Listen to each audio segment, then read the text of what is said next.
Você está claramente paranoica e instável, disse Diogo Carvalho, recostando-se em sua cadeira de couro com aquele mesmo sorriso condescendente que eu ouvira usar com fornecedores que questionavam suas faturas. Ninguém vai acreditar em uma palavra do que você disser. Eu estava em seu escritório de canto em Lisboa, segurando uma pasta de arquivo que continha provas suficientes para acabar com sua carreira.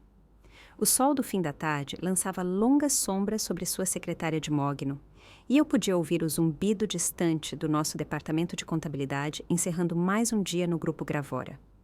A empresa de manufatura de médio porte onde eu havia passado os últimos 12 anos da minha vida. Diogo, os números não mentem, eu disse em voz baixa, firme apesar da adrenalina que corria em minhas veias. Faltam 200 mil euros no fundo de pensões e cada retirada leva aos seus códigos de autorização. A risada dele foi aguda e desdenhosa. Mônica, você tem estado sob muito estresse ultimamente. Talvez devesse tirar uma folga, colocar a cabeça no lugar. O tom paternalista fez meu maxilar trincar. Eu tinha 46 anos, gerenciava a folha de pagamento e os benefícios dos funcionários com zero discrepâncias por mais de uma década, e ele estava me tratando como uma criança histérica. Mas algo em seus olhos me disse que essa conversa estava prestes a tomar um rumo muito diferente do que eu esperava. Eu verifiquei tudo 3 vezes. Continuei, abrindo a pasta para mostrar-lhe as planilhas impressas. A auditoria trimestral sinalizou estas transações, e quando eu cavei mais fundo... Quando você o quê? Diogo se levantou abruptamente, seu rosto ficando vermelho. Você andou a vasculhar registros financeiros confidenciais sem autorização? Isso é uma violação grave da política da empresa, Mônica. Meu coração começou a acelerar, mas não de medo, de raiva. Este homem vinha roubando dos fundos de reforma dos nossos funcionários, dinheiro que pertencia a pessoas como a Joana, da expedição, que estava-se há 3 anos de se aposentar, ou o Carlos, da manutenção, que vinha contribuindo fielmente há 8 anos. E ele tinha a audácia de virar isso contra mim. Esses registros fazem parte das minhas responsabilidades de trabalho, eu disse, mantendo a voz firme. Gerenciar as distribuições do fundo de pensões está sob... Não está mais. Diogo pegou o telefone. Segurança? Sim. Preciso de uma escolta para os recursos humanos. Temos uma funcionária demitida que precisa ser acompanhada para fora imediatamente. A palavra demitida me atingiu como um golpe físico. Em todos os meus anos no Grupo Gravora, eu nunca tinha recebido sequer uma advertência por escrito. Minhas avaliações de desempenho eram consistentemente excelentes. Eu havia detectado um grande erro na folha de pagamento há 2 anos que economizou 50 mil euros para a empresa. E agora, porque eu havia descoberto o roubo dele, estava sendo demitida. Mas enquanto eu observava Diogo desligar o telefone com um sorriso satisfeito, percebi algo importante. Ele acabara de cometer um erro catastrófico. 20 minutos depois, eu estava limpando minha mesa enquanto um segurança com cara de pedra observava cada movimento meu. O departamento de contabilidade inteiro ficou em silêncio, seus olhos me seguindo enquanto eu empacotava 12 anos da minha vida profissional em uma caixa de papelão. Diogo havia anunciado a todos que eu estava sendo dispensada por problemas de desempenho e violação de protocolos de confidencialidade, me pintando como uma funcionária não confiável que havia ultrapassado seus limites. Eu podia ver a confusão nos rostos dos meus colegas. Júlia, minha amiga mais próxima no trabalho, não parava de olhar entre mim e o escritório de Diogo com óbvia perplexidade. Tínhamos almoçado juntas no dia anterior e eu parecia perfeitamente bem. Joana, da expedição, até se aproximou para perguntar se eu precisava de algo, suas mãos calejadas batendo suavemente no meu ombro. Estou bem, eu disse a ela suavemente, embora minhas mãos tremessem um pouco enquanto eu arrumava meus itens pessoais. Apenas cuide de si mesma, Joana. Certifique-se de acompanhar seus extratos do fundo de pensões, certo? Ela assentiu, sem entender o significado mais profundo por trás das minhas palavras. Mas algo no meu tom a fez prometer que o faria. O que Diogo não sabia, o que ninguém naquele escritório sabia, era que eu vinha me preparando para essa possibilidade desde o momento em que notei as discrepâncias pela primeira vez, há 3 semanas. Minha experiência não era apenas em contabilidade. Eu tinha passado 5 anos como voluntária no Conselho Consultivo de Ética Financeira de Lisboa, ajudando pequenas empresas a implementar procedimentos de supervisão adequados. Através desse trabalho, desenvolvi relações com peritos em contabilidade forense e reguladores nacionais especializados em casos de fraude em fundos de pensões. Mais importante, eu aprendi a pensar como uma investigadora. A pasta de arquivo que Diogo havia descartado com tanta confiança era apenas uma fração do que eu havia descoberto. A verdadeira evidência estava armazenada em um disco criptografado que eu vinha construindo metodicamente por semanas. Cada transação suspeita, cada autorização forjada, cada tentativa de apagar seus rastros, tudo estava documentado, com referências cruzadas e com backup em múltiplos locais seguros. Enquanto eu caminhava em direção ao elevador com minha caixa de pertences, Diogo saiu de seu escritório, provavelmente querendo ter certeza de que eu realmente deixaria o prédio. Ele cruzou meu olhar e me deu aquele mesmo sorriso condescendente. Mônica, ele chamou alto o suficiente para metade do escritório ouvir. Espero que entenda que isto é para o melhor. Às vezes, as pessoas simplesmente não são feitas para posições de responsabilidade. Parei de andar e me virei para encará-lo. Todos os olhos no departamento estavam sobre nós agora, e eu podia sentir o peso da atenção deles. Por um momento, considerei contar a todos exatamente para que tipo de homem eles estavam trabalhando, mas eu tinha um plano melhor. Você está absolutamente certo, Diogo, eu disse com um sorriso que não alcançou meus olhos. Às vezes, as pessoas realmente não são feitas para posições de responsabilidade. Pode esperar, pensei comigo mesma. A confusão que cintilou em seu rosto foi profundamente satisfatória. Naquela noite, sentada no escritório da minha modesta moradia nos arredores de Lisboa, eu olhava para a caixa de papelão do meu antigo emprego enquanto fazia a ligação mais importante da minha vida profissional. O disco criptografado estava ao lado do meu laptop, contendo provas suficientes para potencialmente mandar Diogo para a prisão. Patrícia, é a Mônica Delgado, eu disse quando a perita em contabilidade forense atendeu. Patrícia Weng e eu havíamos trabalhado juntas em 3 casos diferentes durante meu tempo no Conselho de Ética, e eu confiava implicitamente em sua experiência. Preciso discutir um caso de fraude em fundo de pensões que vai exigir envolvimento das autoridades. Quão grave estamos falando? A voz de Patrícia era puramente profissional, o que eu apreciei. 200 mil euros roubados de fundos de reforma de funcionários nos últimos 18 meses, possivelmente mais, eu disse, exibindo as planilhas detalhadas na tela do meu laptop. O autor é o diretor financeiro de uma empresa de manufatura de médio porte, e ele rescindiu meu contrato de trabalho hoje quando o confrontei sobre isso. O silêncio do outro lado da linha me disse que Patrícia entendia a gravidade da situação. Mônica, você sabe que tenho que perguntar.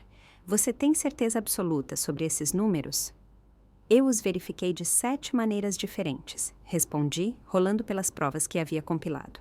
Os padrões de transação são claros, os códigos de autorização são forjados, e eu tenho documentação mostrando que ele criou contas de fornecedores falsas para desviar o dinheiro. Isso não é um erro ou um descuido. É um roubo sistemático e deliberado. O suspiro de Patrícia foi audível pelo telefone. Me mande tudo o que você tem. Criptografado, obviamente. E Mônica, não fale com mais ninguém sobre isso até que tenhamos tido a chance de revisar as provas. Se for tão claro quanto você está descrevendo, vamos precisar de envolver a unidade de investigação da Polícia Judiciária. Depois que desliguei com Patrícia, fiz minha segunda ligação para Tiago Rodrigues, um inspetor da Polícia Judiciária que eu havia conhecido durante um workshop sobre segurança de fundos de pensões 3 anos antes.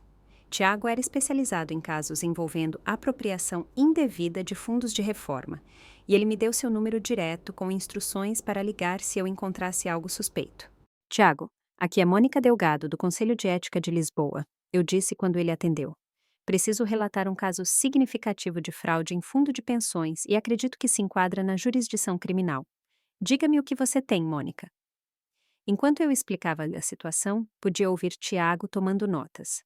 Quando mencionei o valor em euros e a natureza sistemática do roubo, suas perguntas se tornaram mais diretas e urgentes. Mônica, Preciso que você entenda uma coisa, disse Tiago depois que terminei meu resumo. Se o que você está descrevendo for preciso, isso não é apenas peculato. É um crime grave que afeta a segurança da reforma de dezenas de famílias trabalhadoras. A PJ vai querer agir rapidamente nisto. Senti uma fria satisfação se instalar em meu peito. Diogo pensou que poderia me intimidar para o silêncio. Pensou que minha palavra não teria peso contra sua posição de autoridade. Ele não tinha ideia de que eu já havia colocado em movimento engrenagens que ele não conseguiria parar. Eu entendo perfeitamente, eu disse a Tiago. Quando começamos? 3 dias após minha demissão, eu estava sentada em uma sala de conferências estéril no escritório da Polícia Judiciária em Lisboa, observando Patrícia Wang guiar 2 inspetores através das provas financeiras que eu havia compilado. A inspetora Rebeca Fontes, da Unidade de Crimes de Colarinho Branco da PJ, sentou-se à minha frente, seus olhos penetrantes focados nas planilhas que cobriam a mesa da conferência, como um general estudando planos de batalha.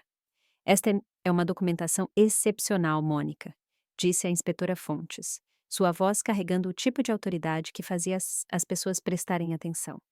A maioria dos casos de fraude em fundos de pensões leva meses para construir este nível de evidência. Há quanto tempo você estava rastreando essas discrepâncias? Cerca de 3 semanas, do início ao fim, respondi, sentindo-me estranhamente calma, apesar da natureza surreal da situação. Uma vez que identifiquei o padrão, foi apenas uma questão de seguir o rastro eletrônico. Diogo não foi particularmente sofisticado em encobrir seus rastros. Ele parecia pensar que sua posição o protegeria do escrutínio. Tiago Rodrigues, o inspetor que eu havia contatado, inclinou-se para minha frente com interesse. O que a fez começar a procurar em primeiro lugar? Nossa auditoria trimestral sinalizou alguns padrões de retirada incomuns, expliquei, apontando para a linha do tempo que eu havia criado. Os valores não eram enormes individualmente, geralmente entre 8 mil e 15 mil euros, mas a frequência estava errada. As distribuições do fundo de pensões devem seguir padrões previsíveis baseados nos cronogramas de aposentadoria dos funcionários e pedidos de ajuda de emergência. Essas transações não correspondiam a nenhum dos nossos pedidos de funcionários documentados. A inspetora Fontes trocou um olhar com seu parceiro, o inspetor David Chen. E quando você confrontou seu supervisor sobre essas discrepâncias, ele rescindiu meu contrato de trabalho em 24 horas, eu disse, incapaz de esconder uma leve ponta de irritação em minha voz. Alegou que eu estava paranoica e instável. Disse que ninguém acreditaria em mim. Depois, fez com que a segurança me escoltasse para fora por supostos problemas de desempenho e violações de confidencialidade. Tática de intimidação clássica, observou o inspetor Chen, fazendo anotações em seu arquivo. Desacreditar o denunciante para minar sua credibilidade. Infelizmente, para o Sr. Carvalho, ele não entende como funcionam as investigações criminais. Patrícia levantou os olhos dos documentos financeiros que estava revisando. Mônica, preciso perguntar sobre seu acesso a esses registros. Você estava autorizada a conduzir este nível de investigação financeira? Absolutamente, eu disse com firmeza. Gerenciar as distribuições do fundo de pensões fazia parte das minhas responsabilidades principais. Eu tinha acesso administrativo total aos sistemas da conta de aposentadoria e realizar auditorias trimestrais estava literalmente na descrição do meu trabalho. Diogo tentou enquadrar isso como acesso não autorizado, mas cada pesquisa e cada download estava dentro do meu escopo de trabalho legítimo. A inspetora Fontes assentiu com aprovação. Isso é crucial para a integridade das provas? E você disse que tem documentação mostrando contas de fornecedores falsas? Tirei outra pasta da minha maleta. Diogo criou 4 empresas de fachada diferentes com nomes semelhantes a fornecedores legítimos com os quais trabalhamos regularmente. A Tecnometal Fabricantes tornou-se Tecnometal Indústrias. A Lusa Pharma Laboratórios tornou-se Lusa Pharma Soluções. Ele contava com a semelhança para evitar a detecção durante o processamento de pagamentos de rotina. Quanto dinheiro no total? Perguntou o inspetor Chen. Pelo que pude rastrear, aproximadamente 230 mil euros ao longo de 18 meses, eu disse. Mas suspeito que isso venha de mais tempo. Diogo é o diretor financeiro há 3 anos, e eu só tive acesso para revisar registros dos últimos 2 anos devido às nossas políticas de retenção de documentos. A inspetora Fontes se levantou e caminhou até a janela, sua expressão pensativa. Mônica, Quero que você entenda que, uma vez que avancemos com esta investigação, Diogo Carvalho saberá exatamente quem forneceu as provas contra ele. Você está preparada para a possibilidade de retaliação? Pensei na Joana, da expedição, contando com sua pensão para se aposentar em 3 anos. Pensei no Carlos, da manutenção, contribuindo fielmente para um fundo que Diogo estava tratando como sua conta bancária pessoal. Pensei em todos os funcionários do Grupo Gravora que confiavam que seus futuros estavam seguros. Inspetora Fontes, eu disse, encontrando seu olhar firmemente. Diogo Carvalho já me demitiu por fazer meu trabalho. O que mais ele pode fazer comigo?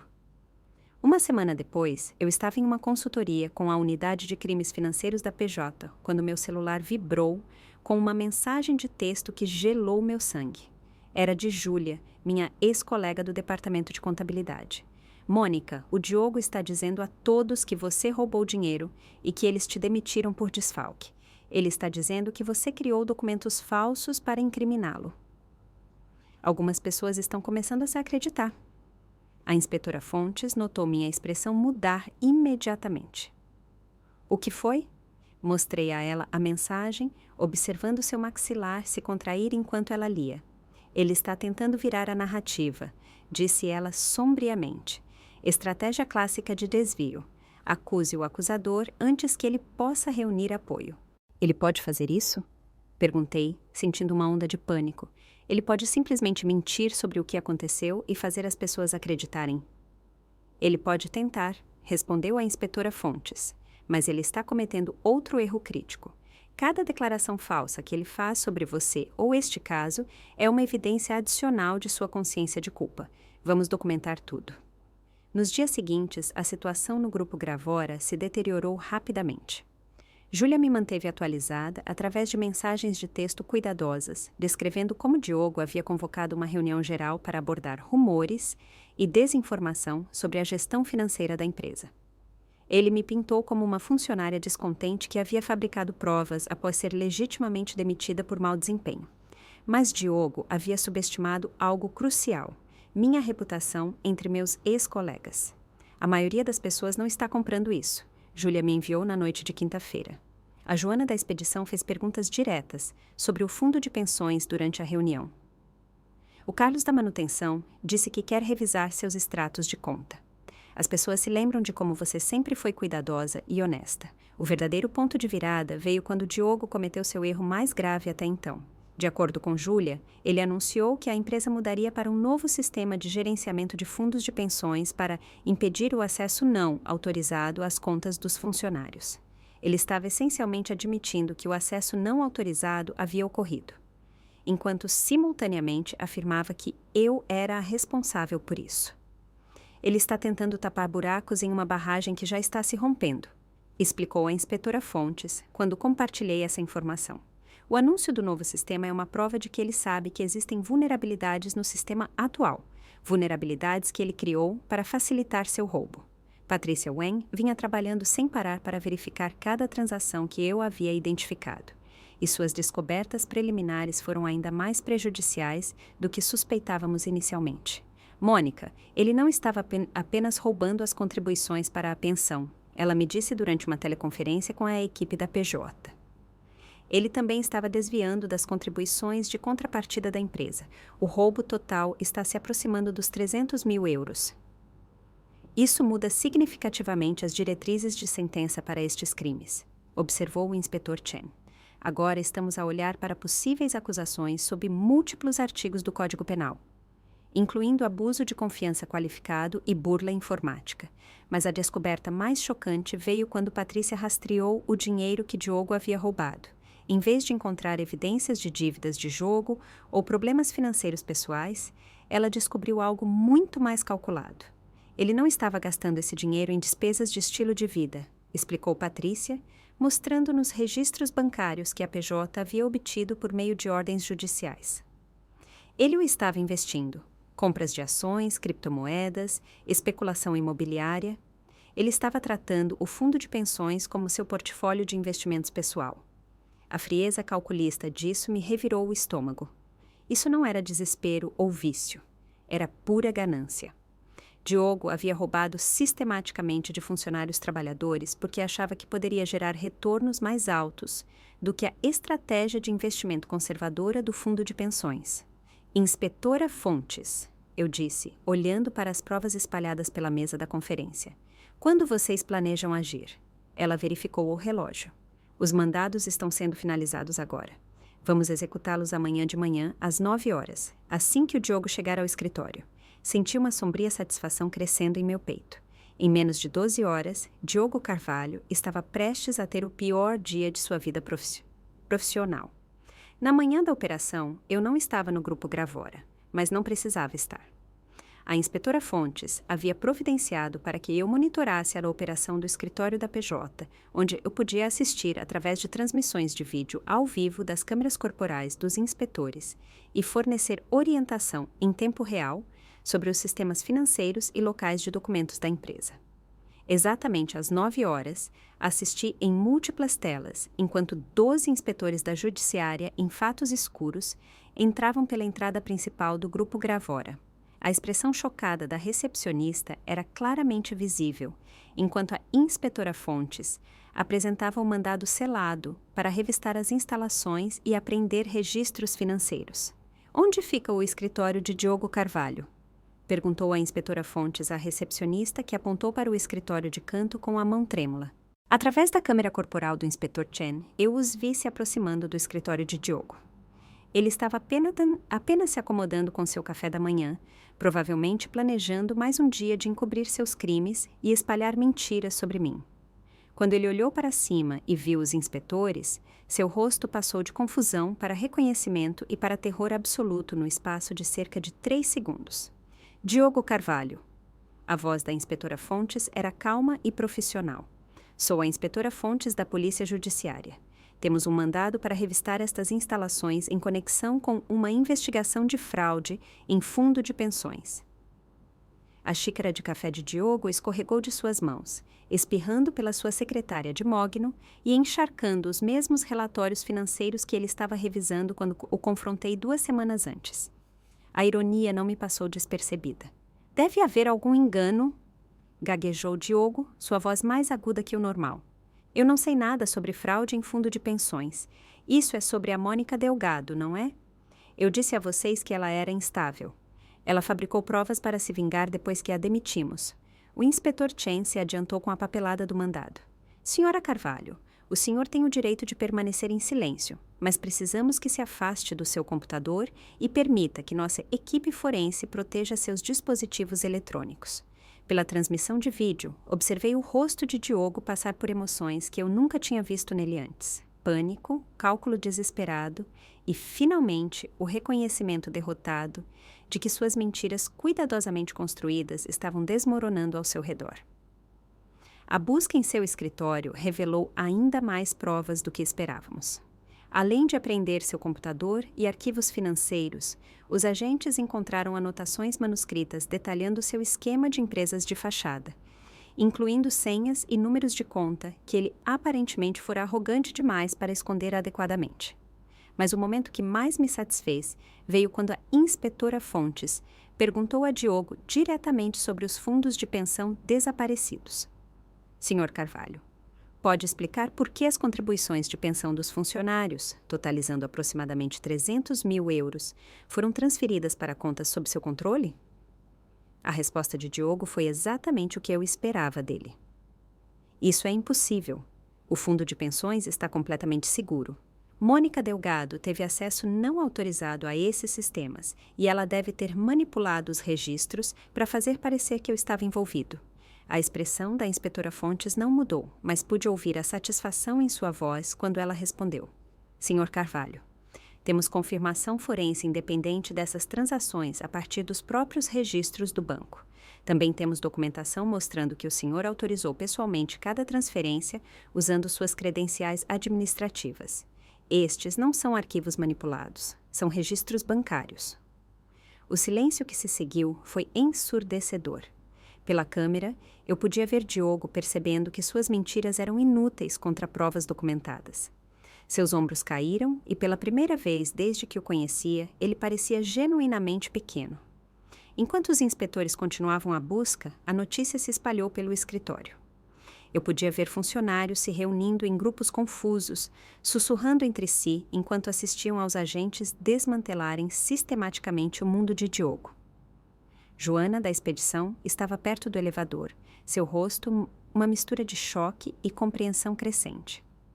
O homem que me chamou de paranoica e instável estava agora tendo seus direitos lidos pela polícia judiciária enquanto seu escritório era revistado em busca de evidências de crimes graves. 6 meses depois, eu estava sentada no Tribunal Central de Instrução Criminal em Lisboa, observando Diogo Carvalho enfrentar as consequências de suas ações. A sala de audiências estava lotada de funcionários do Grupo Gravora, muitos dos quais tiraram um tempo do trabalho para testemunhar a audiência de sentença de seu ex-diretor financeiro. Diogo não parecia em nada com o homem confiante e condescendente que me havia demitido. Seus fatos caros foram substituídos por uma roupa cinza básica. Seu rosto estava abatido e suas mãos tremiam levemente enquanto ele estava diante da juíza Margarida Henriques. A investigação havia descoberto provas de um roubo totalizando mais de 400 mil euros, muito mais do que eu mesma havia suspeitado inicialmente. Senhora Carvalho, disse a juíza Henriques, sua voz carregando o peso da autoridade judicial. O senhor roubou sistematicamente das contas de reforma de dezenas de funcionários trabalhadores por um período de quase 3 anos. O senhor violou a confiança depositada em si como fiduciário e, quando confrontado com as provas de seus crimes, tentou destruir a reputação e o sustento da pessoa que descobriu seu roubo. Observei o rosto de Diogo enquanto a juíza continuava, sentindo uma fria satisfação a cada palavra que caía como um golpe físico. As suas ações demonstram um desprezo calculado pela segurança financeira dos outros e uma disposição para vitimar aqueles que dependem de seus benefícios de pensão para a sobrevivência básica. O tribunal o sentencia a 42 meses de prisão efetiva, seguidos por 3 anos de liberdade condicional. O senhor também é condenado a pagar a restituição integral ao fundo de pensões afetado, mais multas e juros. Enquanto o oficial de justiça levava Diogo algemado, ele se virou uma última vez para escanear a sala. Seus olhos encontraram os meus através da galeria lotada, e eu vi o momento em que ele realmente entendeu o que lhe havia acontecido. A mulher paranoica e instável que ele dispensou havia documentado sistematicamente seus crimes e o entregado à justiça. Eu não sorri, não me regozijei. Apenas encontrei seu olhar com a mesma calma firme que mostrei em seu escritório naquele dia e o observei desaparecer pelas portas do tribunal. As consequências da condenação de Diogo trouxeram mudanças que eu não havia antecipado. 1 semana após sua sentença, recebi uma ligação da Polícia Judiciária, oferecendo-me um cargo como inspetora sênior, especializada em casos de fraude financeira. Mônica, seu trabalho no caso Carvalho foi excepcional, explicou a diretora Sara Matos durante nossa entrevista por telefone. Precisamos de investigadores que entendam tanto os aspectos técnicos dos crimes financeiros quanto o impacto humano do roubo da segurança da reforma. Você estaria interessada em fazer deste tipo de trabalho sua carreira em tempo integral? A ironia era profunda. Diogo me demitiu por fazer meu trabalho bem demais, e agora as autoridades queriam me contratar exatamente pelas mesmas habilidades que ele tentou silenciar. Aceitei o cargo imediatamente. Meu primeiro caso como inspetora envolveu uma empresa de construção nos arredores de Lisboa, onde o proprietário vinha desviando contribuições de pensão para financiar investimentos imobiliários pessoais. O padrão era notavelmente semelhante aos crimes de Diogo, mas desta vez eu o abordei com autoridade e recursos oficiais. Enquanto isso, o Grupo Gravora implementou reformas abrangentes para prevenir futuras fraudes. O novo diretor financeiro, trazido de fora da empresa, estabeleceu múltiplas camadas de supervisão e procedimentos de auditoria obrigatórios. Joana, da expedição, me abordou na sentença de Diogo para me agradecer pessoalmente. Você salvou minha reforma, disse ela, com os olhos brilhando de lágrimas. Faltavam 3 anos para eu me aposentar, e se ele tivesse continuado a roubar, não sei o que teria feito. Essa conversa fez tudo valer a pena. O estresse, o confronto, o desemprego temporário, até mesmo as tentativas de Diogo de destruir minha reputação. Cada desafio que enfrentei havia levado a este momento, protegendo famílias trabalhadoras de predadores financeiros.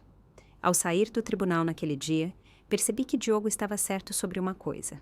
Ninguém acreditaria na palavra dele. Não mais, e não contra as provas. Enquanto me acomodava em meu novo papel como inspetora, muitas vezes refleti sobre o caminho tortuoso que me levou até aqui, sabendo que a tentativa de Diogo de me silenciar apenas amplificou minha voz de maneiras que ele nunca poderia ter imaginado.